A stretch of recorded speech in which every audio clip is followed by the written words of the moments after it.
Hello everyone, welcome back to my YouTube channel. ഇന്നത്തെ വീഡിയോയിൽ മലയാളം സെന്റൻസുകൾ ഇംഗ്ലീഷിലേക്ക് ട്രാൻസ്ലേറ്റ് ചെയ്യുന്ന വീഡിയോ ആയിട്ടാണ് ഞാൻ വന്നിരിക്കുന്നത്.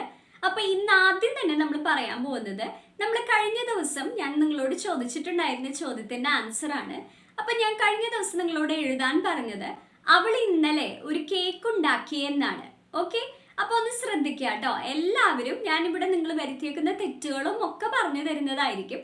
അപ്പോൾ എങ്ങനെയാണ് നമുക്ക് കറക്റ്റ് ആയിട്ട് ഈ സെന്റൻസ് എഴുതാം എന്ന് നമുക്ക് നോക്കാം. അപ്പോൾ ഇതാണ് നമ്മുടെ സ്ട്രക്ചർ. എല്ലാവർക്കും അറിയാലോ, ഇപ്പൊ സ്ട്രക്ചർ ഏകദേശം ഒരു ധാരണയൊക്കെ എല്ലാവർക്കും കിട്ടിയിട്ടില്ലേ. അപ്പോൾ ആദ്യം നമ്മൾ എഴുതേണ്ടത് ഹൂ എന്നാണ്. അപ്പൊ ശ്രദ്ധിച്ചു കേൾക്കാം. ഹൂ എന്ന് പറഞ്ഞാൽ ആരാണ്, ഇവിടെ പ്രവൃത്തി ചെയ്തത് ആരാണ്, അതാണ് നമ്മൾ അവിടെ ഹൂ എന്നുള്ള സ്ഥാനത്ത് എഴുതേണ്ടത്. അപ്പൊ അവൾ ഇന്നലെ ഒരു കേക്ക് ഉണ്ടാക്കി എന്നാണ് പറഞ്ഞത്. അപ്പൊ ഇവിടെ ആരാണ് കേക്ക് ഉണ്ടാക്കിയത്? അവളാണ്. അപ്പൊ നമ്മൾ ആദ്യം എന്ത് എഴുതും? ഷീ എന്ന് എഴുതും. നിങ്ങൾക്ക് ഇവിടെ ഹൂ എന്നുള്ള സ്ഥാനത്ത് ആരാണ് എന്ന് കണ്ടുപിടിക്കാൻ ബുദ്ധിമുട്ടുണ്ടെങ്കിൽ ഇവിടുത്തെ വേർബ് നോക്കാം. വേർബ് പ്രവൃത്തിയാണ്. ഓടുക, ചാടുക, കളിക്കുക, പഠിക്കുക എന്നൊക്കെ പറയുന്ന വേർബാണ്. അപ്പോൾ ഒരു സെന്റൻസിൽ നിന്ന് വേർബ് കണ്ടുപിടിക്കാൻ എളുപ്പമാണ്. അപ്പോൾ ഇന്നലെ ഒരു കേക്ക് ഉണ്ടാക്കി എന്ന് പറയുമ്പോൾ ഉണ്ടാക്കി എന്നുള്ളതാണ് ഇവിടുത്തെ വേർബ്. മനസ്സിലായോ? അപ്പോൾ ആ വേർബിനോട് ചോദിക്കുക ആരാ ഉണ്ടാക്കിയത് എന്ന് ചോദിക്കുമ്പോൾ നമുക്ക് കറക്റ്റ് ആയിട്ട് ആ ഹൂ എന്നുള്ള സ്ഥാനത്ത് എന്താണ് എഴുതേണ്ടതെന്ന് നമുക്ക് മനസ്സിലായോ? അപ്പൊ അവളാണ്. അപ്പൊ നമ്മൾ ഇങ്ങനെ ഇംഗ്ലീഷിൽ പറയാ ഷീ എന്ന് എഴുതും. അപ്പൊ എല്ലാവരും അത് കറക്റ്റ് ആക്കിയിട്ടുണ്ട്. അടുത്തതാണ് നമ്മൾ ശ്രദ്ധിക്കേണ്ടത്. നമുക്ക് ഇനി സ്ട്രക്ചർ അനുസരിച്ച് എഴുതാനുള്ളത് tenses or modals plus verb എന്നാണ് നമ്മൾ എഴുതിയേക്കുന്നത്. അപ്പൊ ഞാൻ നിങ്ങളോട് പറഞ്ഞിട്ടുണ്ട്, നിങ്ങൾ ആദ്യം തന്നെ വേർബിലേക്ക് നോക്കാം.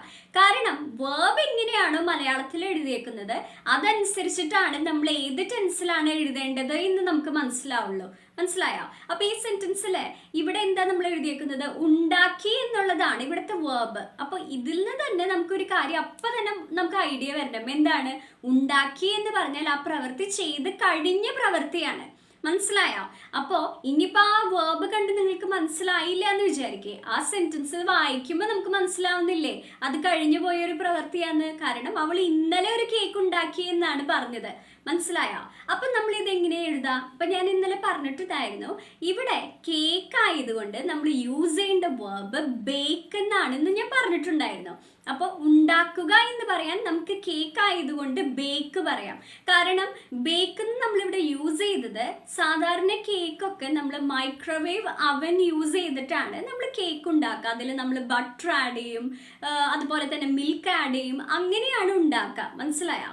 അപ്പോൾ എന്താണ് നമുക്ക് പറയാൻ പറ്റുക? ബേക്ക് എന്ന് പറയാം. അപ്പോൾ ഉണ്ടാക്കുക എന്ന് പറയാനാണ് നമ്മൾ ബേക്ക് പറഞ്ഞത്. അപ്പൊ ഇതിന് നമ്മൾ പാസ്റ്റ് ടെൻസിലാക്കിയാലാണ് ഉണ്ടാക്കി എന്നാവുള്ളൂ. മനസ്സിലായോ? അപ്പൊ ബേക്ക് എന്നുള്ള വേർബിനെ നമുക്ക് എങ്ങനെ പാസ്റ്റ് ടെൻസ് ആക്കാം? ഒരു ഇഡി ആഡ് ചെയ്യാം, ബേക്ക്ഡ് എന്നാക്കാം. അപ്പോൾ കുറച്ച് പേര് എഴുതിയേക്കുന്നതാണ് മേക്ഡ് എന്ന് എഴുതിയിട്ടുണ്ട്.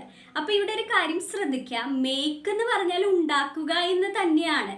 പക്ഷേ മേക്ക് എന്നുള്ളൊരു വേർബിന്റെ പാസ്റ്റ് ടെൻസ് ഒരിക്കലും മേക്ഡ് എന്നല്ല, മെയ്ഡ് എന്നാണ്. അപ്പോൾ Xi made A cake yesterday എന്ന് പറഞ്ഞാലും ശരിയാണ്. അതൊരു ജനറൽ സ്റ്റേറ്റ്മെന്റ് ആണ്. അതായത് അവൾ ഇന്നലെ ഒരു കേക്ക് ഉണ്ടാക്കി എന്നാണ് പറയുന്നത്. പക്ഷേ നമ്മൾ അവിടെ she baked a cake yesterday എന്ന് പറഞ്ഞാൽ അവിടെ എന്താ അർത്ഥം വരുന്നത്? അവൾ ഇന്നലെ കേക്ക് ഉണ്ടാക്കി, അതിൻ്റെ ഒപ്പം തന്നെ ഒരു കാര്യം കൂടി കൺവേ ചെയ്യുന്നുണ്ട്.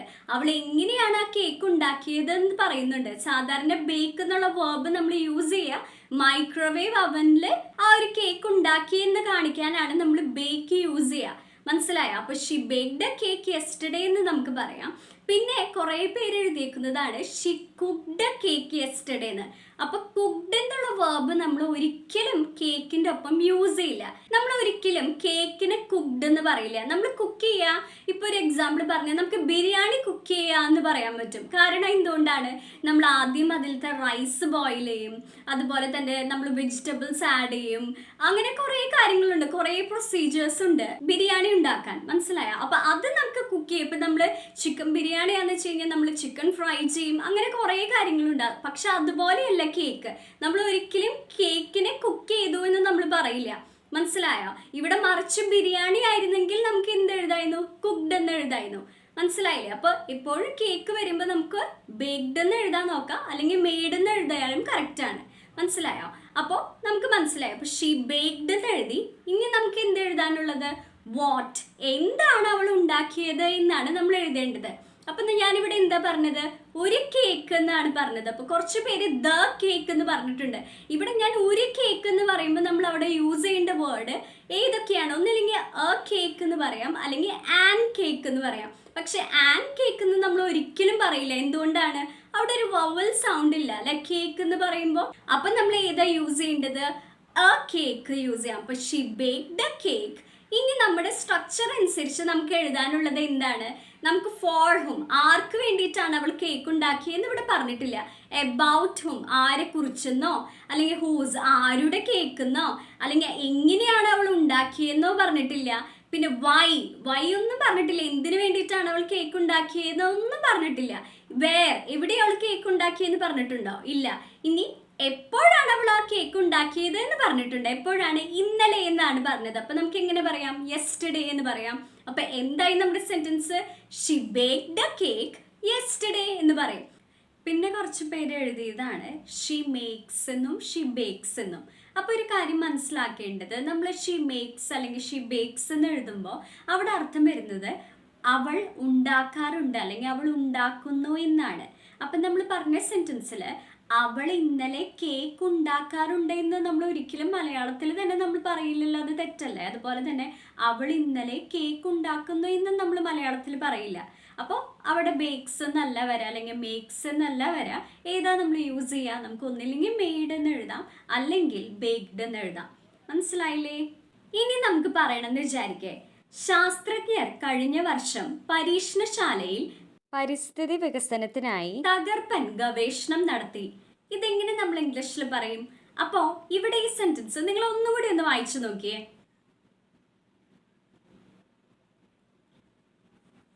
ഓക്കെ, ഇനി നമുക്ക് സ്ട്രക്ചർ അനുസരിച്ച് എഴുതി നോക്കാം. അപ്പൊ ആദ്യം നമ്മൾ എഴുതേണ്ടത് ഹൂ ആണ്. അപ്പൊ ഹൂ എന്ന് നമുക്ക് എഴുതണമെങ്കിൽ നമ്മൾ എവിടെ നോക്കാം? വേർബ് നോക്കാം. അപ്പൊ നടത്തി എന്നാണ് പറഞ്ഞത്.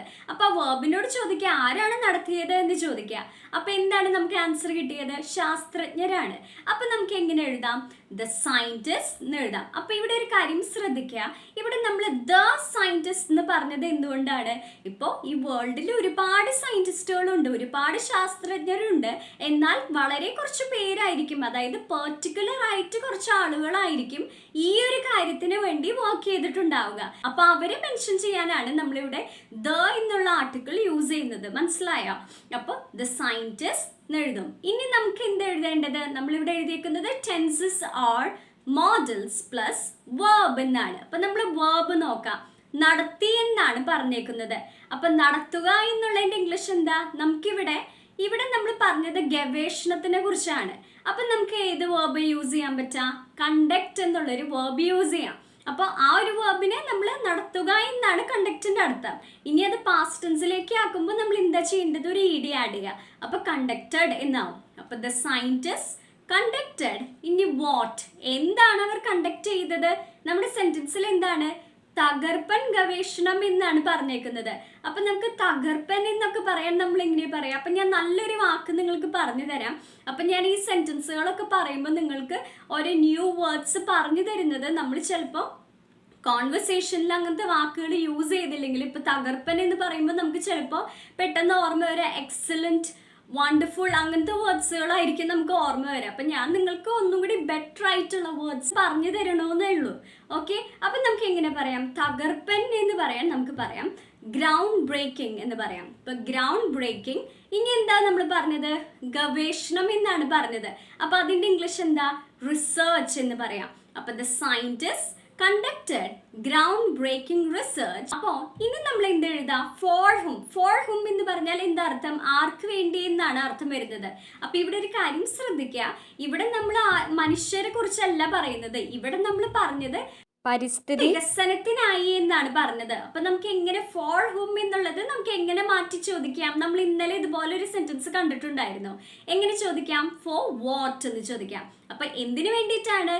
പരിസ്ഥിതി വികസനത്തിനായി എന്ന് പറയാൻ നമ്മൾ എങ്ങനെ പറയും? ഫോർ ദി എൻവയറമെന്റൽ ഡെവലപ്മെന്റ് എന്ന് പറയും. അപ്പൊ ഒരു കാര്യം ശ്രദ്ധിക്കുക, നമ്മൾ ഈ ഒരു വാക്ക് എൻവയോൺമെന്റ് എന്നാണ് മിക്കവരും വായിക്കുക. പക്ഷെ അങ്ങനെയല്ല വായിക്കേണ്ടത്, എൻവയറമെന്റ് എന്നാണ് വായിക്കുക. അപ്പോൾ എൻവയറമെന്റൽ ഡെവലപ്മെന്റ് എന്ന് പറയും. മനസ്സിലായോ? അപ്പൊ വികസനത്തിനെയാണ് നമ്മൾ ഡെവലപ്മെന്റ് എന്ന് പറഞ്ഞത് കേട്ടോ. അപ്പോ ഇപ്പൊ നമ്മൾ അവിടം വരെ പറഞ്ഞു. ഇനി നമുക്ക് എന്ത് എഴുതാനുള്ളത്? ഇനി നമുക്ക് ഫോർ ഹും നമ്മൾ പറഞ്ഞു. ഫോർ ഹുമിന്റെ പകരം നമ്മൾ ഫോർ വാട്ട് എന്ന് ചോദിച്ചു.